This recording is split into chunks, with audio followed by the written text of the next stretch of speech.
Thank you very much. Rather than how imaging changed decisions, just imaging how imaging helped us in making certain decisions.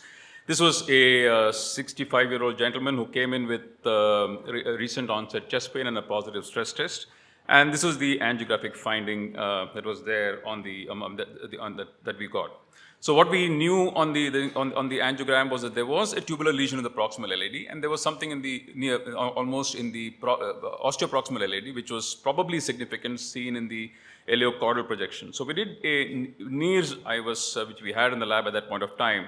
And like has been discussed in the last few talks, this has an added advantage of picking up lipid-rich plaque burdens.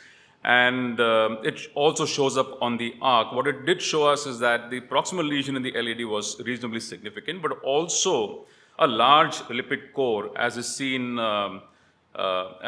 as seen on this on the image on the right hand side.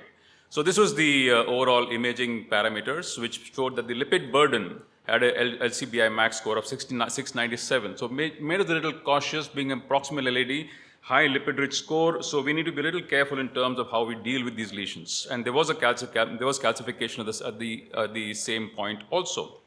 So there was a proximal diagonal lesion. Now in these situations, we just modify the diagonal. When we are going to stent across the diagonal, we tend to modify the diagonal lesion using a cutting balloon. And here we used a 2 millimeter cutting balloon. And without much of a predilatation, would be stented the proximal segment of the LAD across the diagonal and recross the diagonal. And here we did a drug-eluting balloon into the diagonal after the stent is deployed. Now, the normal recommendations are that you use the drug-eluting balloon before the stent is deployed because of the possibility that the drug may get scraped out when you pass it through a stent. Here we got a good dilatation of the vessel. We had no difficulty passing the balloon across, and we keep it for at least a couple of minutes across the lesion. We ended up using a kissing balloon also in the same segment.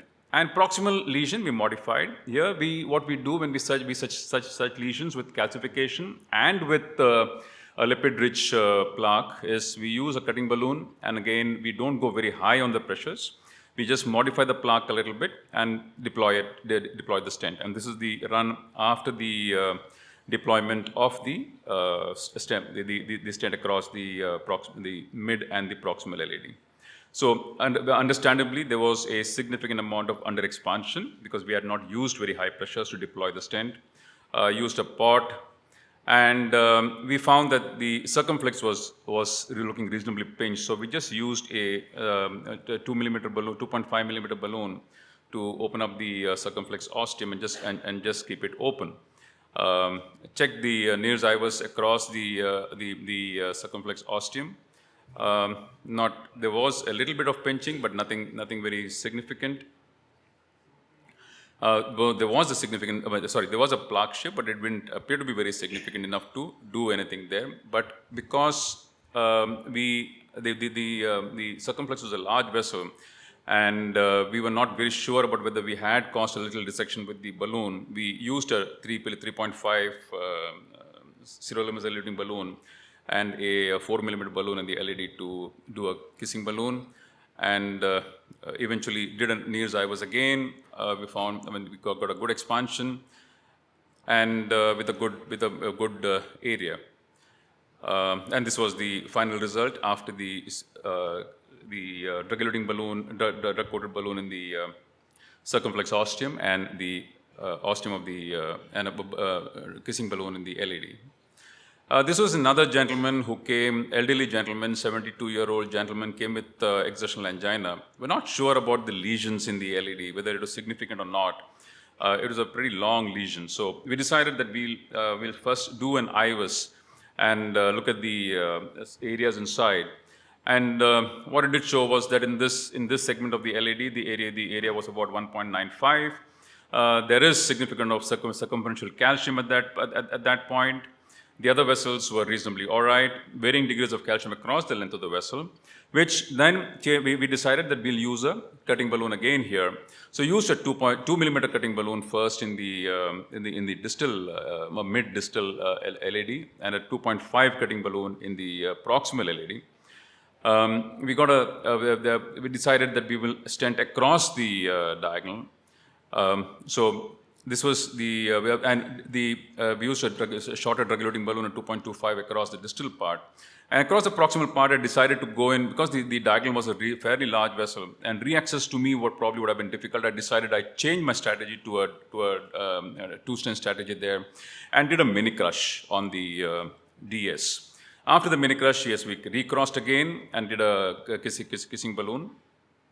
And subsequently, a Wolverine cutting balloon 3 into 10 in the proximal LAD, and a 3.526 DS into the proximal vessel. Now here, if you see that we saw that there was a significant amount of plaque shift into the ostium of the circumflex. We tried to get an IVUS across, but unfortunately the IVUS catheter would not cross that segment. So we went in with a balloon, a 2.5 millimeter balloon, and after doing a POT in the proximal segment. But again, we managed to get the IVUS across. We thought that the ostium of the circumflex was a little too narrow for comfort. Now, I could have possibly done a drug-coated balloon at that point of time. But like someone said, the visual impression was a little more important at that point of time, and was much more comforting. So here we decided to put a short 2.75 millimeter stent across the ostium of the circumflex with a simultaneous kissing balloon and subsequently a repot again. And this was the vessel which the LED does look amazingly much more larger than what it actually looked like at the initial presentation. And this was the IVUS after the thing. Significant luminal gain in terms of all these from 1.9 to 4.23 at the distal end, and the ostium of the left main at 12, the proximal segment of the left main at 12. And these were the vessel diameters pre and post measurements.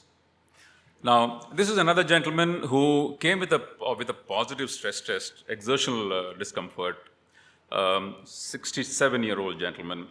Now, the issue here was we didn't know where. I mean, we knew the lesions were there, but if you look at it, look at the angiogram overall.